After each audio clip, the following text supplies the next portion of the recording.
बुलढाणा लोकसभेसाठी महायुतीकडून शिवसेनेचे विद्यमान खासदार प्रतापराव जाधव यांना अधिकृत उमेदवारी जाहीर करण्यात आली आहे। मात्र अशातच आता भाजपाचे बुलढाणा लोकसभेचे प्रभारी माजी आमदार विजयराज शिंदे यांनी भाजपाकडून आपला उमेदवारी अर्ज दाखल केला आहे आणि ही जागा भाजपाला सोडण्याची मागणी केली आहे। यामुळे जिल्ह्यात एकच खळबळ उडाली असून महायुतीमध्ये बंडाचे चिन्ह निर्माण झाले आहे। प्रतापराव जाधव यांच्याकडून भाजपाचे आमदार श्वेता महाले, आमदार आकाश फुंडकर आणि भाजप पक्षाचे लोकसभा निवडणूक प्रभारी विजयराज शिंदे यांना विश्वासात घेतले जात नाही। कार्यक्रमादरम्यान बॅनरवर त्यांचे कुठेही फोटो नाहीत, यामुळे ही नाराजी असल्याचे विजयराज शिंदे यांनी बोलून दाखवले आहे। MCN न्यूज मराठीकरिता संपादक राजीव वाढे, बुलढाणा। आपण लोकसभा प्रमुख आहात, त्याचबरोबर आमदार श्वेता महाले असतील, भाजपचे आमदार आकाश फुंडकर असतील, हे यांची देखील या ठिकाणी अनुपस्थिती जाणवली।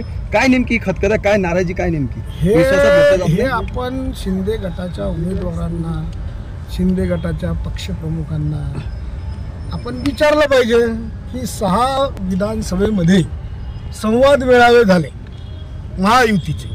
त्या 6च्या 6 संवाद मेळाव्यामध्ये कुठेही लोकसभा निवडणूक प्रमुख म्हणून मी भाजपचा लोकसभा निवडणूक प्रमुख आहे, ज्यांनी 5 वर्ष इथे दिवस रात्र मेहनत घेतली आहे, त्या कार्यकर्त्यांच्या भावनेचं मी प्रतीक आहे, ज्यांनी सुद्धा दिवस रात्र मेहनत घेतली, त्या मतदारांच्या सुद्धा भावनेचं मी प्रतीक आहे एक लोकसभा निवडणूक प्रमुख म्हणून भाजपच्या, की आम्ही मेहनत घेतली। 6च्या 6 विधानसभेचे मेळावे या लोकसभा मतदारसंघात झाले।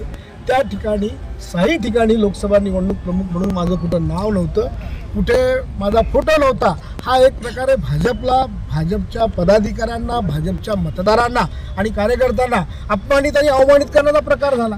एवढंच नाही तर विद्यमान खासदार श्वेताताई महाले यांचं सुद्धा नाव, श्वेताताई महाले विद्यमान आमदार यांचं देऊळगाव राजा, सिंदखेड राजा, मेहकर या 3 ठिकाणी मेळावे, जे संवाद मेळावे झाले, या 3ही ठिकाणी त्यांचं सुद्धा कुठेही नाव नव्हतं, फोटो नव्हता।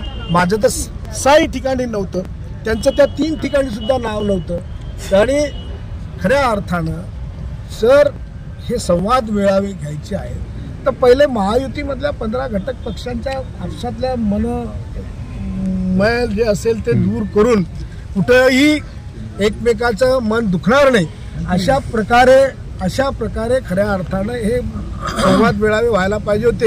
हे तर विवाद मेळावे झाले।